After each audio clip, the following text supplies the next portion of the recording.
Et bonsoir à tous. Aujourd'hui, comme vous pouvez le voir, on va faire un petit épisode spécial pour la simple raison que je suis en déplacement, donc désolé pour la qualité de l'image, désolé pour le son, mais je n'ai pas d'autre solution dans l'immédiat. Donc pour que vous ayez quand même votre petite dose de Warcry, j'ai décidé de vous improviser ça sur le tas. Et aujourd'hui, on va parler d'un sujet qui me touche directement, comment faire du hobby lorsque l'on est en voyage. Il y a plusieurs choses que l'on peut faire lorsque l'on est en voyage qui concernent directement le hobby. Une des premières choses que vous pouvez faire, c'est tout simplement regarder des vidéos YouTube. Déjà, ça peut vous permettre de découvrir des nouvelles chaînes plutôt sympas, voire de creuser un petit peu des choses qui vous intéressent, comme le lore, la peinture et d'autres choses de ce type-là. D'ailleurs, n'hésitez pas à prendre des nouvelles techniques lorsque vous faites cet exercice. Autre idée, cherchez des schémas de couleurs. C'est quelque chose que je fais assez naturellement et c'est un exercice en soi qui est plutôt facile lorsque l'on s'en donne la peine. La plupart des régions ont un caractère fort, que ce soit au niveau des designs qu'au niveau des couleurs. Ces schémas peuvent très bien être retranscrits sur vos tables de jeu. Donc lorsque vous êtes en voyage, n'hésitez pas. Prenez des photos, regardez, voyez les associations de couleurs qui se font, voyez également les formes.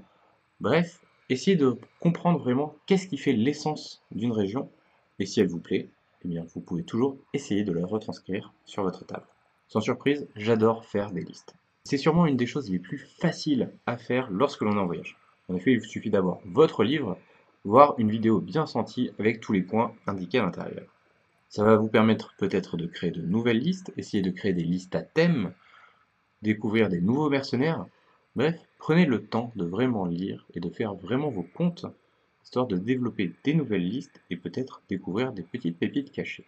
Que vous aimiez le narratif ou non, il peut être bon également de faire le BG de votre bande.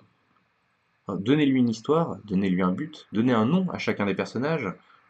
Bref, essayez de vraiment mettre un peu de caractère dans votre bande.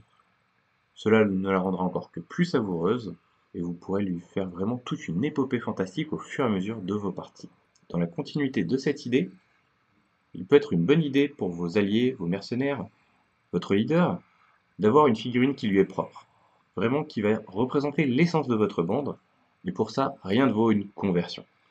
Donc commencez à fouiller, cherchez les inspirations d'autres artistes, cherchez les inspirations directement sur le site de Games Workshop pour voir si on n'a pas d'autres figurines qui pourraient servir de base pour votre modèle. Bref, c'est le moment d'être créatif et de se laisser flâner pour voir un maximum de figurines et envisager de faire la vôtre. Selon quand vous êtes, vous pouvez également farmer du matériel de soclage.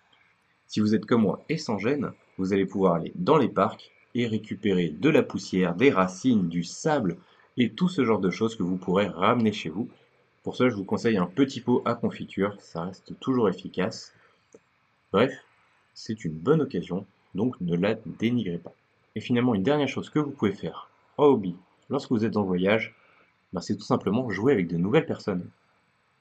Il est au final assez facile de jouer avec des nouvelles personnes et je m'en suis encore rendu compte pendant ce voyage. Vous avez à présent les groupes Facebook avec des gens très accueillants, que ce soit le Warcraft francophone, le Age of Sigmar francophone. Il y a tout un tas de gens qui ont envie de jouer.